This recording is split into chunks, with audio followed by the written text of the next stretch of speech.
Minha família e eu morávamos em um bairro perigoso quando eu tinha 7 anos. O vizinho de um lado era muito estranho e nada amigável. Não me lembro muito bem da história porque era muito pequeno, mas minha mãe lembra de tudo com detalhes. Era uma noite comum, o que torna isso ainda mais assustador. Estávamos apenas minha mãe, meus 2 irmãos e eu em casa. Meu pai estava viajando a trabalho, como acontecia frequentemente. Naquela noite, por volta da meia-noite, alguém começou a bater na nossa porta. Minha mãe acordou, foi até a porta e perguntou quem era. Ninguém respondeu. Ela pensou que talvez fossem algumas crianças brincando de bater e correr, então voltou para a cama. Cerca de 30 minutos depois, alguém começou a bater de novo. Ela se levantou e olhou pela janela lateral para ver se conseguia ver alguém lá fora, mas não viu ninguém. Em qualquer outro bairro, isso poderia ser apenas crianças irritantes brincando à noite, mas naquela área você sempre temia o pior. Minha mãe começou a se preocupar, então foi para o quarto, pegou a espingarda do meu pai e sentou na sala, no escuro, esperando. Durante todo esse tempo, ela não nos acordou, pois éramos pequenos e não queria nos assustar. De novo, houve mais batidas na porta. Ela se levantou para olhar pela janela novamente, esperando ver alguém, mas não viu ninguém. Minha mãe começou a gritar que iria chamar a polícia e que se alguém tentasse entrar, ela atiraria. Essa ameaça, uma ameaça legítima, aparentemente funcionou, pois as batidas pararam. Entre esse momento e a chegada da polícia, minha mãe nos acordou, só para garantir que estaríamos seguros caso algo ruim acontecesse. Por volta das 2 da manhã, a polícia finalmente chegou e fez uma rápida busca do lado de fora da casa, enquanto esperávamos dentro. Depois da busca, os policiais entraram e disseram à minha mãe que encontraram um pedaço de arame farpado com cerca de 1,20 m ao lado da porta da frente e perguntaram se era dela. Ela disse que não e perguntou por quê. O policial respondeu que o arame pertencia a quem estava batendo na porta e que provavelmente planejavam estrangular minha mãe com o arame quando ela abrisse a porta para ver quem era. Disseram que ela foi muito esperta por não abrir a porta. Isso poderia ter custado a vida dela. Os policiais disseram que patrulhariam o bairro até de manhã e fariam uma investigação completa assim que amanhecesse. Naquela manhã, enquanto vasculhavam ao redor da casa, encontraram pegadas que iam até os fundos, levando até a janela do meu quarto. Também encontraram marcas na janela onde a pessoa tentou forçar a abertura, mas não conseguiu.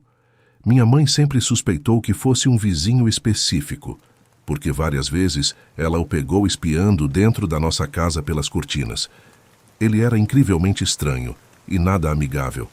Ele também seria a primeira pessoa a saber quando meu pai não estava em casa, já que conhecia o carro que ele dirigia. Não muito tempo depois disso, nos mudamos daquele bairro, graças a Deus.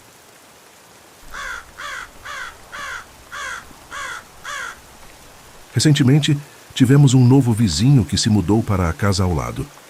No começo eu estava completamente tranquilo com isso, porque nunca nos dávamos bem com os antigos vizinhos, mas agora sinto falta deles. Há alguns meses, vimos uma nova van na entrada da casa ao lado, mas não havia caminhões de mudança nem nada. Não vimos ninguém se mudando, carregando móveis ou qualquer coisa assim. Foi meio estranho. Para sermos amigáveis, minha esposa e eu decidimos bater na porta para nos apresentarmos, mas ninguém abriu a porta, o que também foi estranho porque o carro estava na entrada. Achamos que não era grande coisa. Podiam estar no banho ou dormindo. Nosso quarto é no andar de cima, e de uma das nossas janelas podemos ver o quintal do vizinho. A casa ao lado tem uma garagem separada no quintal. A van do novo vizinho não esteve na entrada o dia todo, mas de repente, quando minha esposa e eu estávamos lendo na cama, ouvimos a garagem ao lado se abrir. Naturalmente, ficamos curiosos e olhamos pela janela para ver se conseguíamos ver quem era. Abrimos um pouco a persiana e lá estava ele, um cara de meia idade com uma camiseta branca e jeans. A luz de movimento sobre a garagem estava acesa, então conseguimos vê-lo. Ele estava trazendo caixas da van para a garagem. Paramos de espiar antes que ficasse estranho. Alguns dias se passaram e o carro dele não estava na entrada. Até que, uma noite, ouvimos a porta da garagem se abrir novamente. De vez em quando, naquela noite, ouvíamos sons estranhos de raspagem vindos da garagem dele, além de algumas batidas ocasionais, provavelmente de caixas caindo. Mas o que realmente não fazia sentido era o som metálico de raspagem que não parava. Fui até a janela para olhar novamente. Desta vez ele me pegou olhando. Ele olhou para minha janela e eu me senti incrivelmente constrangido. Me afastei da janela e, segundos depois, ouvi a porta da garagem se fechar. Disse à minha esposa que iria até lá para dizer olá, achando que essa era a única forma de redimir a situação constrangedora. Saí de shorts e camiseta e fui até a entrada ao lado, mas o homem já estava na van com o motor ligado. Acho que quando me viu, ele saiu rapidamente da entrada e desapareceu pela rua à noite.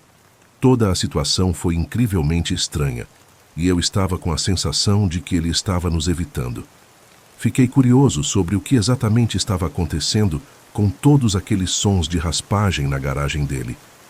Caminhei até o quintal dele, até a porta da garagem, e algo estava fazendo barulho lá dentro. Eu continuava ouvindo sons de batidas. Ele devia ter um animal lá dentro ou algo assim. Então ouvi a voz da minha esposa me chamar da nossa janela e perguntar o que eu estava fazendo. Olhei para ela e coloquei o dedo nos lábios, indicando para fazer silêncio. Tentei abrir a garagem dele, mas estava trancada. Isso já era intromissão suficiente, então voltei para nossa casa e fui para a cama. Mais tarde naquela noite, acordei com minha esposa me sacudindo e sussurrando que ouviu o portão do nosso quintal abrir. Eu disse para ela parar de brincar comigo, porque ela estava me assustando, mas ela jurou que tinha ouvido. Eu precisava ser o homem da casa e ir lá verificar. Primeiro, olhei pela janela. As luzes no quintal do vizinho estavam apagadas, e o nosso quintal estava escuro demais para ver qualquer coisa. Desci e olhei pela porta da frente. A van do vizinho estava na entrada. Ele estava em casa. Fui para o quintal e acendi as luzes. Quando fiz isso, ouvi alguém correndo para o lado da casa e depois o portão do quintal batendo. Fiquei horrorizado, mas fiquei com raiva e corri atrás da pessoa. Corri até o portão, depois para a frente da casa e para a rua. Eu era a única pessoa lá fora e senti como se estivesse sendo observado de todas as direções possíveis.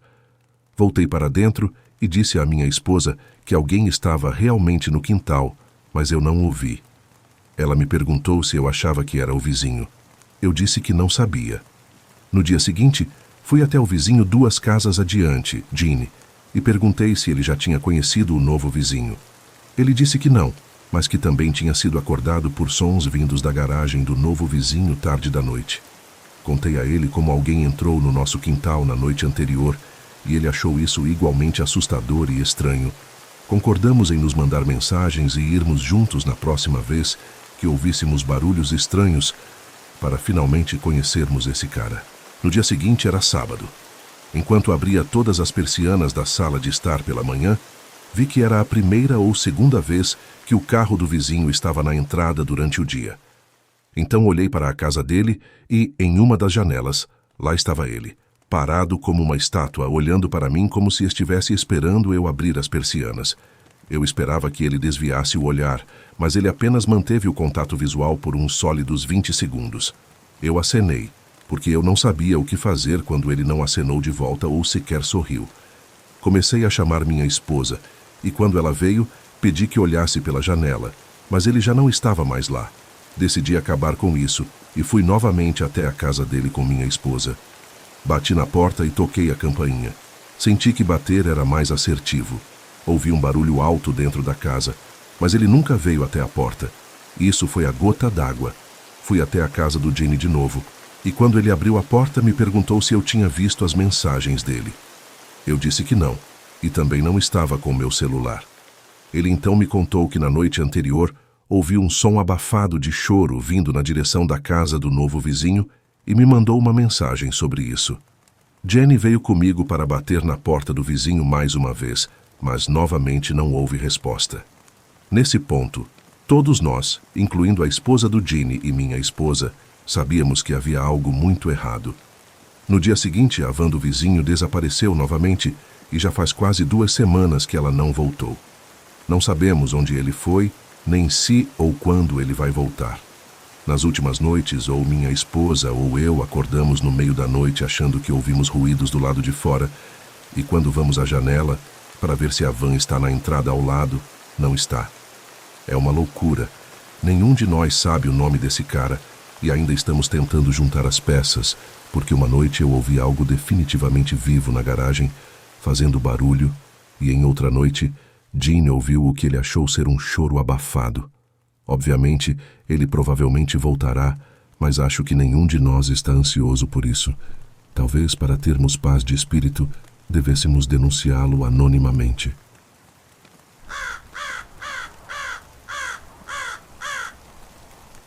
Eu morava em um lugar que eu achava muito seguro. Meus pais eram rigorosos sobre eu não me afastar muito de casa, a menos que estivessem comigo, mas dentro da nossa área fechada, eles se sentiam bem em me deixar andar por aí sozinho, mesmo quando não estavam em casa. Uma tarde depois da escola, eu estava andando de bicicleta pelo bairro quando vi uma mulher sentada na varanda, chorando. A porta da frente dela estava escancarada. Fiquei preocupado com ela, então parei minha bicicleta e caminhei até lá para ver se ela estava bem. Ela olhou para mim com lágrimas nos olhos e disse que estava tendo problemas com o marido. Ela me pediu para entrar na casa dela para fazer companhia, até se sentir melhor. Imediatamente senti que algo estava errado. Meus pais sempre me disseram para ter cuidado com estranhos, e ali estava eu, conversando com uma mulher que eu não conhecia, pedindo para eu entrar na casa dela. Ela continuava insistindo, dizendo que só precisava de alguém para conversar. Eu queria ser educado, pois meus pais me ensinaram a respeitar os adultos, mas também lembrava do que eles diziam sobre ficar seguro perto de pessoas que eu não conhecia. Fiquei dividido sobre o que fazer. Depois de recusar algumas vezes, ela mudou o pedido. Ela perguntou se eu poderia apenas sentar do lado de fora com ela até que se acalmasse. Isso me pareceu aceitável, considerando que era no meu próprio bairro que eu considerava um lugar seguro. Ela entrou por um momento e voltou com algumas fotos nas mãos.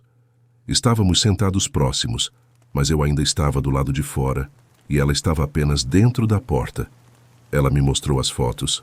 Uma era de um adolescente, mais velho que eu, vestido com um uniforme de futebol americano da nossa escola local. A outra mostrava o mesmo adolescente com um homem. Ela começou a me contar histórias sobre a família dela. Falou sobre o filho, que era muito bom no futebol, e sobre os medos de não poder vê-lo se ela e o marido se divorciassem. Enquanto compartilhava suas histórias, ela começou a chorar de novo, se encostando em mim em busca de conforto. Depois de ouvir sobre o filho dela, comecei a me sentir um pouco mais seguro perto dela. Mas ainda era uma situação estranha. Ela continuava chorando e falando, e eu não sabia muito bem como reagir. Fiquei me perguntando como acabei nessa situação. Eu continuei acenando com a cabeça, tentando encontrar uma maneira de sair educadamente. Ela continuava me agradecendo por estar lá, dizendo o quanto isso significava para ela. Ela até ofereceu fazer o jantar para mim se eu entrasse, mas continuei recusando. Eventualmente mencionei que precisava ir para casa, e foi quando ela pediu minha ajuda com o novo celular dela. Ela não sabia como usá-lo, e perguntou se eu poderia mostrar antes de ir embora. Ela voltou para dentro, me deixando esperando por mais tempo. Pensei em simplesmente ir embora, mas não queria ser rude. Ela morava perto da minha casa e havia a chance de que conhecesse meus pais. Enquanto estava sentado ali, sentindo-me cada vez mais ansioso, fiquei debatendo se deveria simplesmente me levantar e ir embora. Quando a mulher me entregou o celular dela, que era um Android, senti-me um pouco perdido. Até então, eu só tinha usado um iPhone 3G, meu primeiro smartphone. Hesitante, pressionei o botão de ligar e, para minha surpresa, o celular ligou sem problemas. Ela queria que eu verificasse as mensagens de texto dela. Havia apenas uma conversa no aplicativo de mensagens de um número que ela não tinha salvo. Apontando para a conversa, ela me disse que era o número do marido dela e pediu para eu ler as mensagens em voz alta. Abrindo a conversa, vi a mesma mensagem repetida várias vezes, variações de olá e por favor responda. Ela ficou agitada, exigindo que eu lesse em voz alta, apesar da natureza repetitiva das mensagens. Enquanto eu lia, Ela reagia com uma mistura de raiva e satisfação, convencida de que o marido sentia falta dela, mas também expressando ressentimento em relação a ele. A mudança no comportamento dela foi assustadora. Ela passou de uma mulher chorosa e angustiada para alguém cheio de amargura e raiva. Cada vez que eu hesitava ou perguntava se ela queria que eu parasse, ela gritava para eu continuar. Sentindo-me cada vez mais desconfortável, não pude deixar de pensar que o marido dela devia estar desesperado ou perturbado para enviar tantas mensagens. Minha ansiedade cresceu enquanto eu lia dezenas de textos quase idênticos acumulados ao longo de dias. Mas então, o tom das mensagens mudou drasticamente, com uma que se destacava das demais. Pare de me mandar mensagens, sua mulher louca. Me deixe em paz. Eu te denunciei para a polícia e consegui uma ordem de restrição. Se você chegar perto da minha família, será presa. Meu coração afundou. A realização me atingiu com força. As mensagens não eram do marido dela para ela. Todas foram enviadas do telefone dela para ele. Fiquei paralisado de medo, entendendo a gravidade do que estava envolvido. Ela me instigava a continuar lendo, mas eu não consegui continuar. Inventei uma desculpa dizendo que estava ficando tarde e meus pais estavam me esperando para o jantar. Ela parecia ao mesmo tempo irritada e suplicante quando disse: "Por que você não entra para jantar? Posso fazer algo para você. Diga à sua família que você está ajudando uma vizinha. Eles não vão ficar bravos, eu prometo." Mas dessa vez, seus olhos mostravam uma mistura de raiva e desespero. Insisti que minha família começaria a se preocupar se eu não aparecesse em breve. Ela tentou me fazer ficar, chorando enquanto eu me levantava para ir embora. Senti-me terrível deixando-a assim, mas algo dentro de mim dizia que eu precisava sair dali. Pedalei para casa mais rápido do que nunca. Meus pais tinham acabado de chegar e ficaram surpresos ao me ver. Menti sobre onde tinha estado, com medo de que eles me impedissem de sair se soubessem a verdade. Alguns dias depois, ver 3 carros de polícia na frente da casa dela fez meu coração afundar. Naquela noite, perguntei aos meus pais o que tinha acontecido. Meu pai mencionou algo sobre um arrombamento, mas parecia que havia mais na história. Curioso, perguntei a um vizinho para saber a verdade. Acontece que o homem que morava lá tinha acolhido uma mulher sem teto, oferecendo-lhe um banho, roupas novas e ajuda para encontrar um emprego. Mas ela estava lidando com problemas de saúde mental, que ficaram claros quando começou a afirmar que o filho dele de outro casamento era dela. Depois que ele a expulsou, ela começou a assediá-lo, forçando-o a fugir para a casa dos pais e enviar seu filho para a casa da ex-mulher para segurança. Temendo pela segurança da família, ele não podia prever o que viria a seguir. Ela arrombou a casa dele por uma janela traseira e viveu lá por quase uma semana, antes que alguém percebesse e chamasse a polícia.